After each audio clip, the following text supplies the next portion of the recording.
এই আশাফুল দেখ, আমার 20,000 টাকা প্রফিট হলো এই বিমান উড়াই।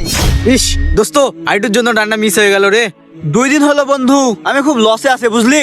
আর যেভাবে হোক আমাকে প্রফিট করা লাগবে, টাকা বাপেক দেওয়া লাগবে। বন্ধু আমিও খুব লসে আছি রে, দরকার হলে বাবার গরুটা বিক্রি করে টাকা ঢুকাবো।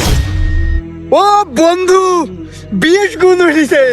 ও বন্ধু, আইটুর জন্য আমার লস হয়ে গেল রে।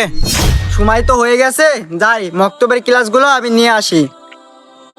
আবার তো হালুটাঙ্গায় দাওয়াত আছে মুসলমানের খানার, যাই তাড়াতাড়ি ওদের আগে পড়িয়ে আসি।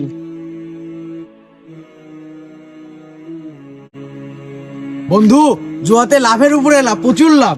হ্যাঁ বন্ধু, তুই ঠিকই বলছিস। আস্তাক ফিরুল্লাহ, আল্লাহ তুমি এদের বোঝার তৌফিক দান করো। আরে এটা তো মিজানের ছেলে, এখন ওর বাবাকে গিয়ে বলতে হবে।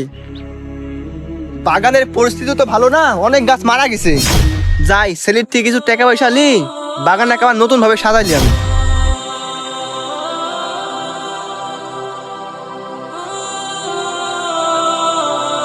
আরে মিজান ভাই তো এখানেই। আসসালামু আলাইকুম মিজান ভাই। ওয়ালাইকুম আসসালাম। হুজুর সাহেব, আপনার কি খবর? এই তো মিজান ভাই, আলহামদুলিল্লাহ। আপনার সাথে কিছু কথা আছে, একটু নামিয়ে আসবেন।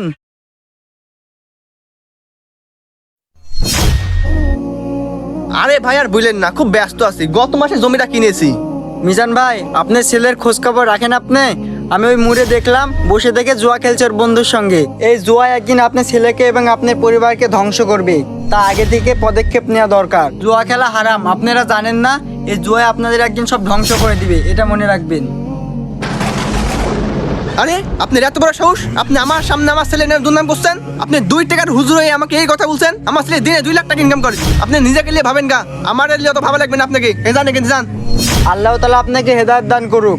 মিজান সাহেব, আপনি আপনার ভুল একদিন বুঝতে পারবেন।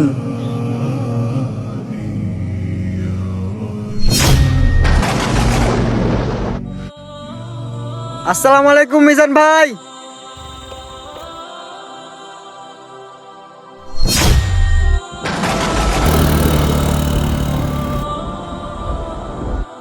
ক্যানেলটা পছন্দ হয়েছে, এবার দেখি ছেলে থেকে টাকা পয়সা নিয়ে ক্যানেলটা কিনে নিবো।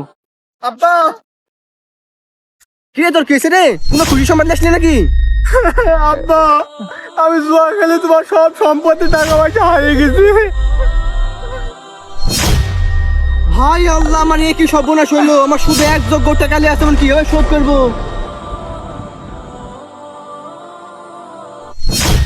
আপনার সাথে অনেক বাজে ব্যবহার করছি, পারলে আমাকে মাফ করে দিবেন।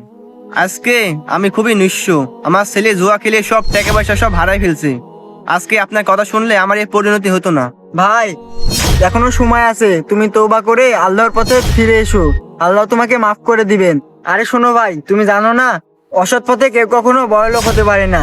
আল্লাহ তাআলা তোমাকে যা দিয়েছেন এটাই নিয়ে হাজারো শুকরিয়া আদায় করতে হবে। সবাই জুয়া থেকে দূরে থাকবেন, না হলে এদের মতো আপনাদেরও পরিস্থিতি এমন হতে পারে।